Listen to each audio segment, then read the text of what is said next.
Words from the gospel. Do not be alarmed, he is not here. In the name of God, source, word, and life-giving Spirit. Amen.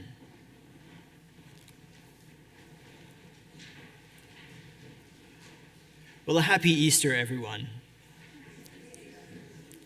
Today we are celebrating that Jesus is not where his followers expected to find him. He's not in the tomb, but he is risen, which means that Jesus is here and here and here throughout all eternity. And so we sing, Alleluia, Christ is not here but risen, and that means here with us today. Easter is the celebration of God saying no to all of our no's to Jesus. No to our betrayals of Jesus. No to our mockery of Jesus as Messiah. No to our systems of injustice that condemned Jesus, an innocent man. No to cruelty and violence, like the cruelty and violence Jesus suffered on the cross. No to all our sinfulness, the ways in which we harm and destroy one another and ourselves. And even more, because in the resurrection of Jesus, God has said no to death.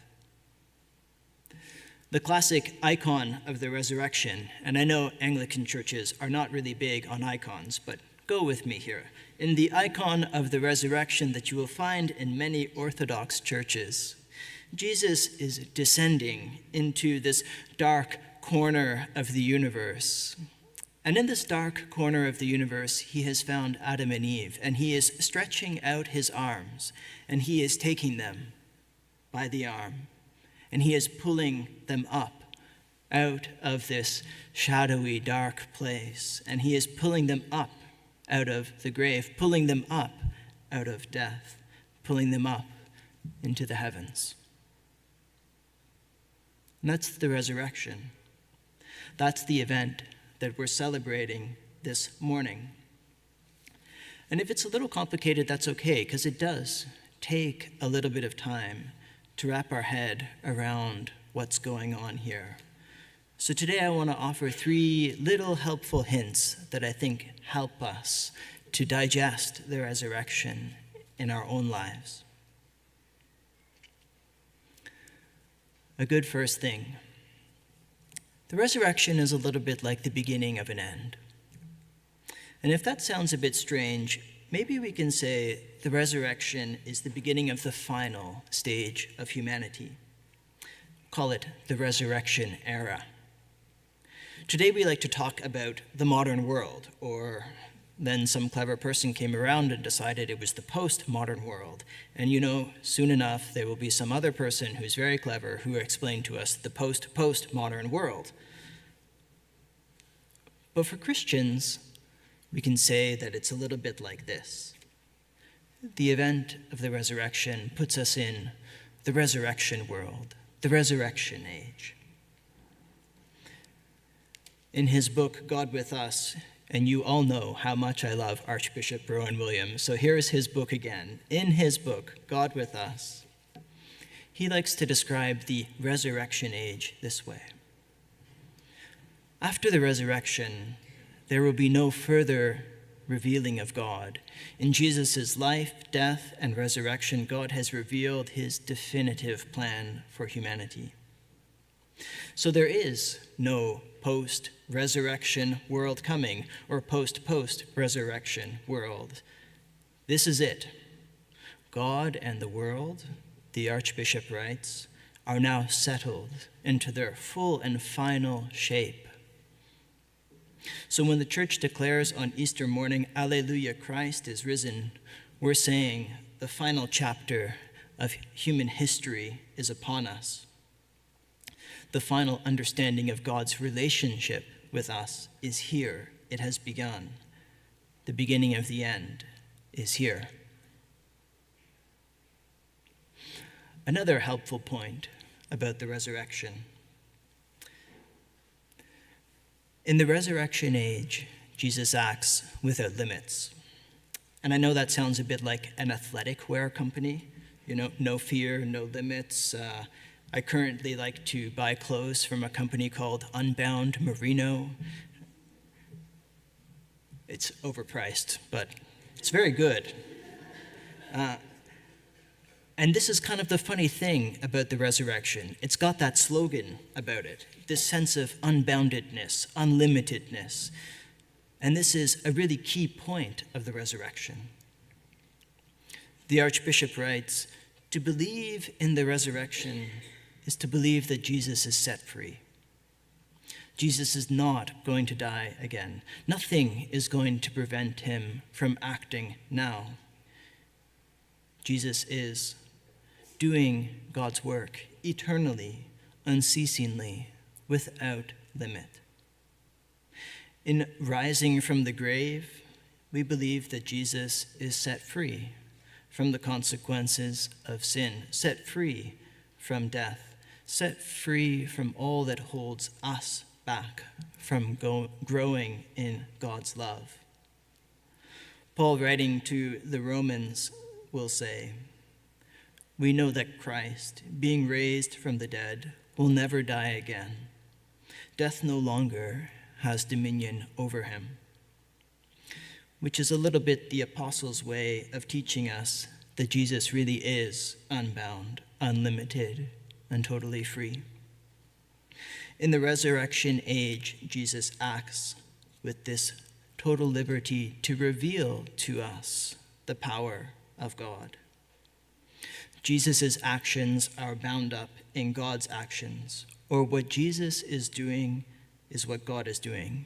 And that really shouldn't surprise us, because in his life, Jesus liked to say, "I and the Father are one." But what's different now is that in the resurrection age, the risen Jesus is free to act wherever he wants, to be wherever he wants, and to be with whomever he wants. This is the Jesus without limits, Jesus without boundaries, and Jesus at large in our world.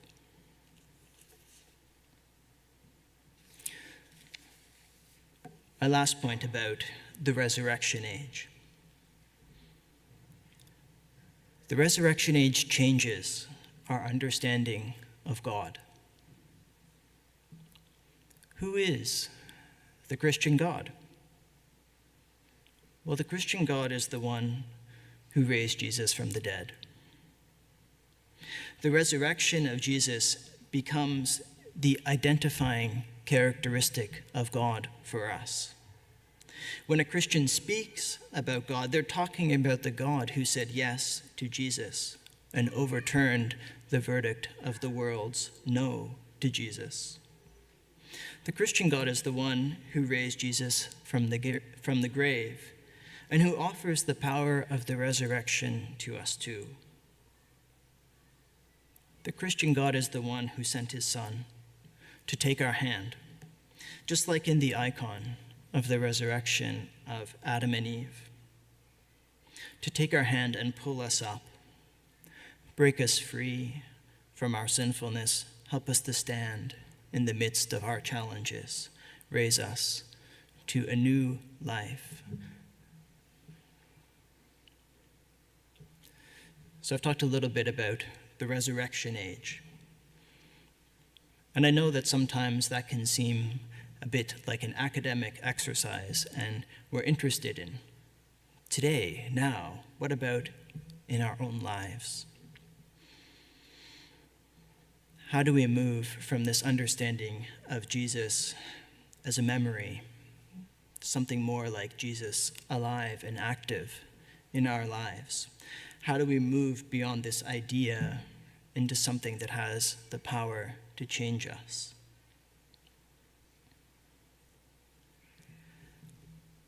How do we touch on those moments where we look into our own lives, just like those first women at the tomb, and peered in to the darkness, expecting death, but instead found that he is not here? And Easter is this invitation in our lives to look into those places of our lives where we expect death and we expect darkness, and to find that Christ has the ability to transform it and change it and bring light and new life. And as I thought a little bit about this week, I wanted to talk about a few things in the life of this parish, in the life of our community. Moments of resurrection that have impacted me since we last celebrated Easter. Some of you may remember Deb. She used to be our creative worship coordinator, and when she left, I thought, gosh, I hope that the Water's Edge community won't just disappear, because Deb had been their pastor for the better part of all of my 2 years in the church, and who knows before. And so, with quite some trepidation, we scheduled a Water's Edge service. And 25 people showed up.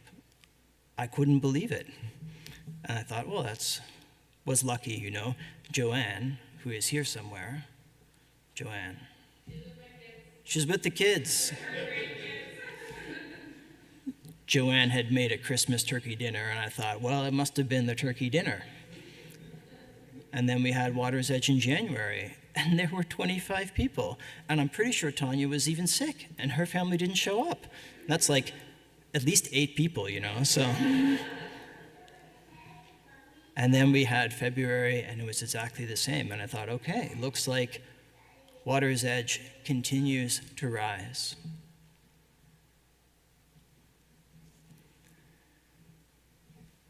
And then this week I thought a little bit about the leadership in this parish. A lot of you know that Patty and Steve have done, I don't know how many tours of Warden at this point. A lot of tours. And coming up to vestry, they had to rise up again and do another tour. Not necessarily what both of them were hoping for, but they did it. And you know, that has been a really important sign of resurrection for me. It's pretty tough being a priest in a smallish parish. You rely a lot on the people who volunteer alongside of you. That's Patty and that's Steve, first and foremost. And that they continue to rise and serve this community. For me, it's a sign of resurrection. And it's also great that our advisory board also has new members. So there is other signs of resurrection and new life happening. But I'm very grateful, especially to Steve and Patty, for their support in the past year and for agreeing again to stay on for another year. And then I just thought a little bit about you as signs of resurrection. A lot of stuff happens in this community that has nothing to do with me. Tots at Transfig happens on Saturday. They had 14 kids 2 weeks ago. How many did they have on Saturday? I don't even know. 9, there we go. 9 families hanging out in our church on a Sunday, sign of the resurrection. First Friday, that was planned by the Ryan Sims family. I have nothing to do with it. Sometimes there are more people going to First Friday than coming to church. A couple months ago, people started talking about The Chosen. And I thought, okay, whatever. And now we have 3 sessions of The Chosen. We've already had one. We have another one coming up. Come and watch and learn the story of Jesus' life, as hundreds of millions of other people seem to have done. Look at this church. This is not me. This is the Chancel Guild. This is people who have served in this church for decades and decades and decades. They're sitting in the front pew right now, but they used to be over there. Look how big our choir is.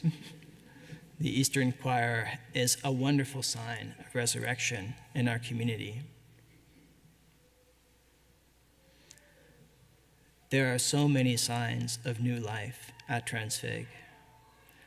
And I am so grateful for that, because I do think it is the sign of Christ, unbounded, unlimited, free, working in our lives here, raising us to new life, calling us to follow him as his disciples, and doing those things where we could have looked in darkness, but now we see light. Amen.